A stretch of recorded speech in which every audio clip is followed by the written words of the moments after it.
नमस्कार मेरे प्यारे दोस्तों, आज मैं आप लोगों के सामने बहुत ही रोचक अध्याय लेकर आई हूँ और उस अध्याय का नाम जो है वो हिरण्यकशिपु और हिरण्याक्ष का जन्म तथा हिरण्याक्ष की दिग्विजय। इस अध्याय में हम लोग इन दोनों का जन्म देखेंगे, कैसे हुआ, किनके गर्भ से हुआ और ये कहाँ पे दिग्विजय को प्राप्त करते हैं, किस लोक में दिग्विजय को प्राप्त करते हैं, इसके बारे में देखेंगे। तो हम लोग जो है वो देख रहे हैं श्रीमद् भागवत महापुराण के तृतीय स्कंद का सप्तदशोध्याय अर्थात 17वां अध्याय। तो मैं ज़्यादा विलंब ना करते हुए आप लोगों के सामने अध्याय प्रारंभ करती हूँ। श्री मैत्रेय जी कहते हैं, क्या कहते हैं कि विदुर जी, ब्रह्मा जी के कहने से अंधकार का कारण जानकर देवताओं की शंका निवृत्त हो गई है। इससे पूर्व के अध्याय में देवता लोग जो है वो ब्रह्मा जी के पास गए थे। क्यों गए थे वो इससे पूर्व के अध्याय में मैं बताई हूँ। आप कृपया करके अगर नहीं देखे हैं तो पहले आप उसे देख ले। और फिर वे सब स्वर्ग लोक को लौट आए। जब उन शंका का निवारण हो गया देवताओं को, तो फिर वो वापस अपने स्वर्ग लोक में आ गए। इधर दीति को अपने पति देव के कथनानुसार पुत्रों की ओर से उपद्रवादि की आशंका बनी रहती थी। अब दीति जो है वो गर्भवती थी, आपको मैंने पहले भी बताया था। तो उन्हें ये शंका था कि उनके जो पुत्र होने वाले हैं वो बहुत ही उपद्रव मचाने वाले हैं, इवन कि देवताओं को भी वो कष्ट देने वाले हैं, है ना। इसलिए जब पूरे 100 वर्ष बीत गए तब उस साध्वी ने 2 यमज यमज यानी कि जो जुड़वे थे वैसे पुत्र को उन्होंने उत्पन्न दिए। उनके जन्म लेते समय स्वर्ग, पृथ्वी और अंतरिक्ष में अनेकों उत्पात होने लगे, क्योंकि वो थे ही यम के पुत्र, है ना, वो थे ही राक्षस, वो थे ही दैत्य। तो जैसे ही उनका जन्म हुआ वैसे ही जो है वो स्वर्ग, पृथ्वी और अंतरिक्ष, इन तीनों लोकों में उत्पात मचने लगी, जिनसे लोग अत्यंत भयभीत हो गए। जहाँ तहाँ पृथ्वी और पर्वत कांपने लगे, सब दिशाओं में दाह होने लगा, जगह जगह उल्कापात होने लगा, बिजलियां गिरने लगी और आकाश में अनिष्ट सूचक धूमकेतु दिखाई देने लगा। बार बार साए साए करती और बड़े बड़े वृक्षों को उखाड़ती हुई बड़ी विकट और असह्य वायु चलने लगी। उस समय आंधी उसकी सेना और उड़ती हुई धूल ध्वजा के समान जान पड़ती थी। बिजली जोर जोर से चमक कर मानो खिलखिला रही थी। घटाओं ने ऐसा सघन रूप धारण किया था कि सूर्य, चंद्र आदि ग्रहों के लुप्त हो जाने से आकाश में गहरा अंधेरा छा गया था। उस समय कहीं कुछ भी दिखाई न देता था। समुद्र दुखी मनुष्यों की भांति कोलाहल करने लगा। उसमें ऊंची ऊंची तरंगे उठने लगी और उसके भीतर रहने वाले जीवों में बड़ी हलचल मच गई। नदियों तथा अन्य जलाशयों में भी बड़ी खलबली मच गई और उनके कमल सूख गए। सूर्य और चंद्रमा बार बार ग्रसे जाने लगे तथा उनके चारों ओर अमंगल सूचक मंडल बैठने लगे। बिना बादलों के ही गरजने का शब्द होने लगा। और क्या होने लग गया, तथा गुफाओं में से रथ की घरघराहट सा शब्द निकलने लगा। गांवों में गीदड़ और उल्लुओं के भयानक शब्द के साथ ही सियारियां मुख से दहकती हुई आग उगलकर बड़ा अमंगल शब्द करने लगी। जहाँ तहाँ कुत्ते अपनी गर्दन ऊपर उठाकर कभी गाने और कभी रोने के समान भांति भांति के शब्द करने लगे।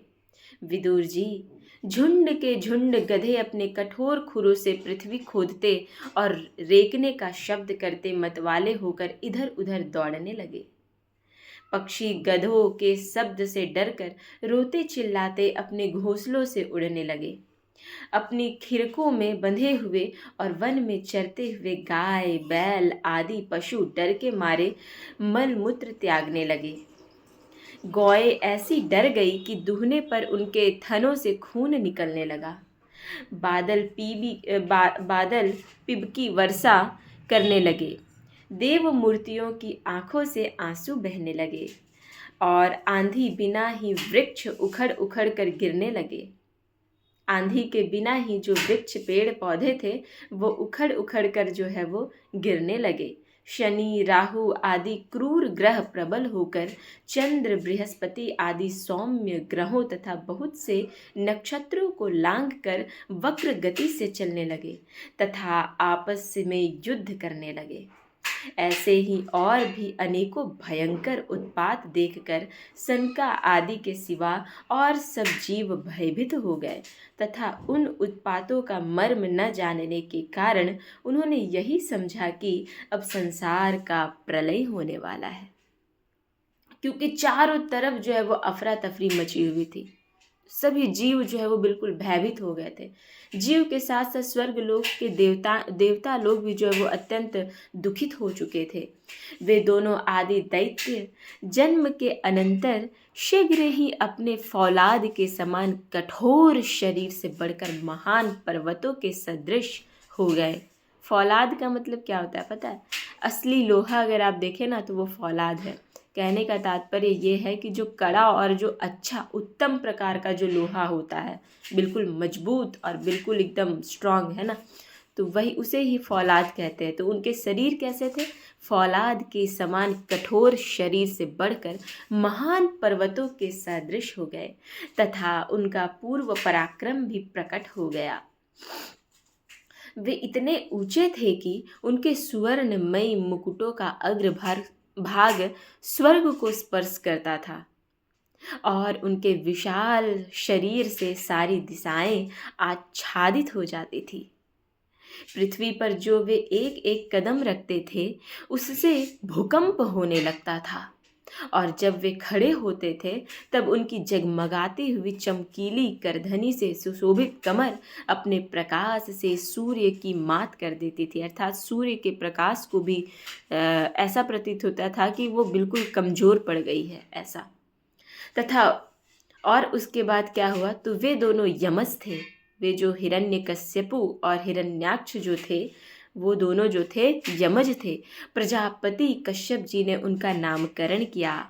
उनमें से जो उनके वीर्य से दीति के गर्भ में पहले स्थापित हुआ था उसका नाम हिरण्यकशिपु रखा और जो दीति के उदर से पहले निकला वह हिरण्याक्ष के नाम से विख्यात हुआ। अर्थात हिरण्यकशिपु जो है वो हिरण्याक्ष का बड़ा भाई हुआ। हिरण्यकशिपु ब्रह्मा जी के वश से मृत्यु भय से मुक्त हो जाने के कारण बड़ा उद्धत हो गया था।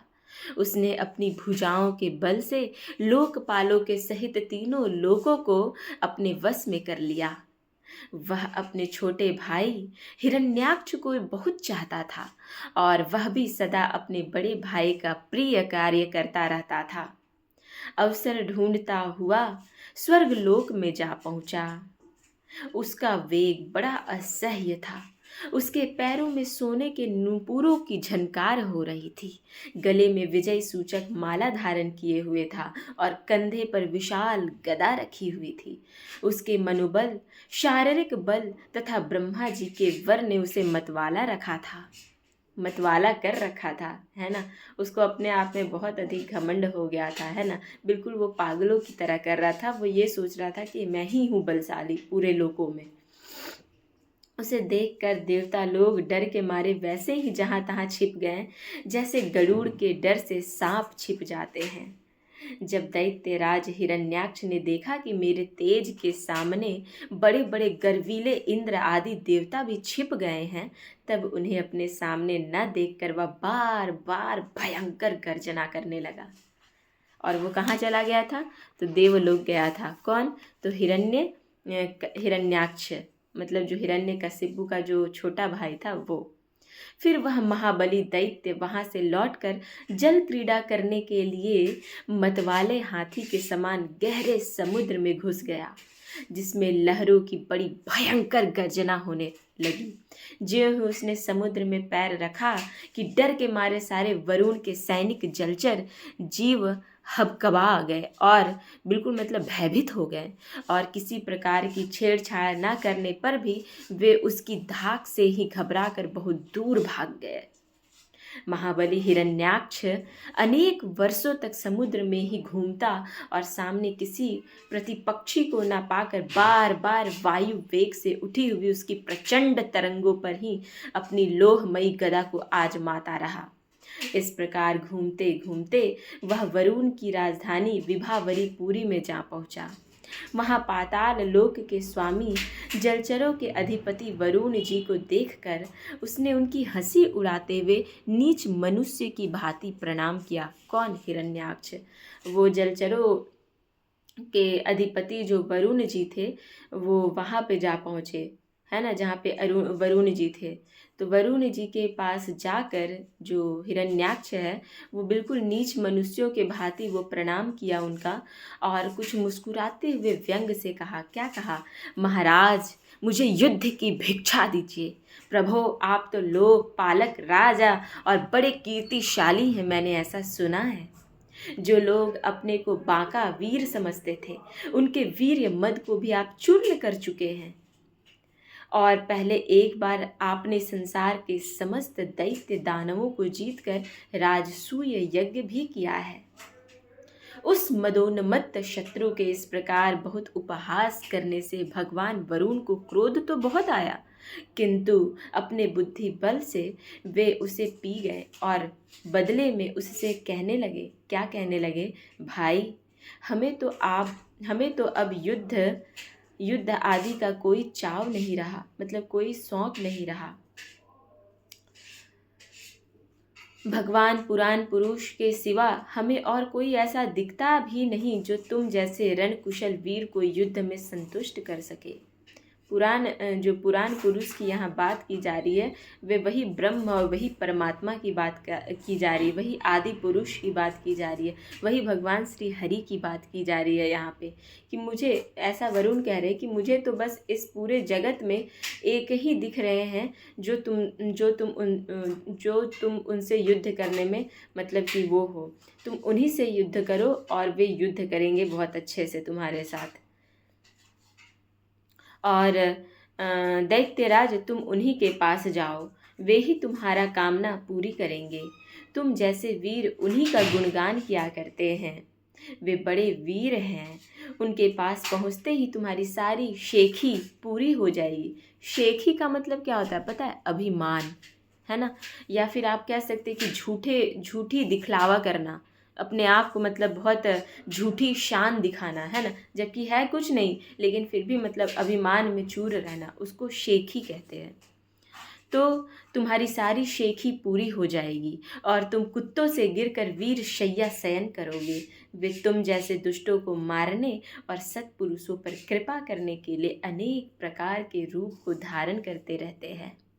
मेरे प्यारे मित्रों, इस प्रकार से इन दोनों भाइयों का जन्म हो चुका है, और जो दीति का डर था वो बिल्कुल आपको साक्षात दिख पड़ा होगा कि उनके जन्म लेते के साथ किस प्रकार से संपूर्ण लोकों में हाहाकार मच गया। और वो हाहाकार तो मचाए ही, मनुष्य तो बिल्कुल दुखित हुए ही, साथ में दैत्य दानव सबको जो है वो मतलब बिल्कुल दुखी हो गए। और इवन कि क्या बोलते हैं, जो जलचर लोग हैं, है ना, वो लोग भी बिल्कुल घबरा गए और उनसे बिल्कुल दूर भाग गए बचने के लिए। तो इस प्रकार से जो है वो बिल्कुल ये लोग उथल पुथल मचा दिए जन्म लेते के साथ ही।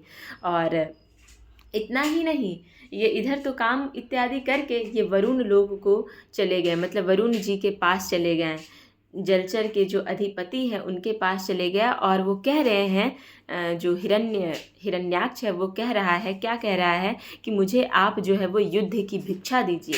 ऐसे जो है वो वरुण देव को ललकार रहा है, और ललकारते हुए कह रहा है कि मैंने आपका बहुत सारे युद्धों को मैंने सुना है, बहुत सारे बलशाली युद्ध आपने जीते हैं, तो आप ज़रा मुझसे भी जो है वो युद्ध कीजिए ऐसा। तो वह उसी जगह पे वरुण जी जो है वो अपनी बुद्धि का प्रयोग करते हुए वो कहते हैं कि अब मुझे कोई शौक़ नहीं रहा युद्ध इत्यादि में, अब वो समय हमारा चला गया है। अगर आपको युद्ध करना ही है तो आप एकमात्र पुराण पुरुष से जाके युद्ध कीजिए। पुराण पुरुष अर्थात कहने का तात्पर्य तात्पर्य ये है कि आदि पुरुष से अर्थात जो परमात्मा है, जो भगवान श्री हरि है, वो ही जो है वो आप उनसे ही जाकर युद्ध कीजिए और उनसे ही जाकर युद्ध की भिक्षा मांगिए। ऐसा जो है वो वरुण जी हिरण्याक्ष को कहते हैं और ये अध्याय यहीं पे समाप्त हो जाता है। अब हम लोग अगले अध्याय में देखेंगे कि भगवान किस अवतार को ग्रहण करते हैं, कौन से अवतार को लेते हैं और हिरण्याक्ष का वध करते हैं। तो चलिए हम लोग अगले अध्याय में देखेंगे। तब तक के लिए आप कथा का श्रवण करते रहें, लोगों तक पहुंचाते रहें, क्योंकि धर्म का प्रचार प्रसार करना ही हमारा सबसे बड़ा धर्म है। नमो नमः। नमः संस्कृताय। ओम नमो भगवते वासुदेवाय नमः।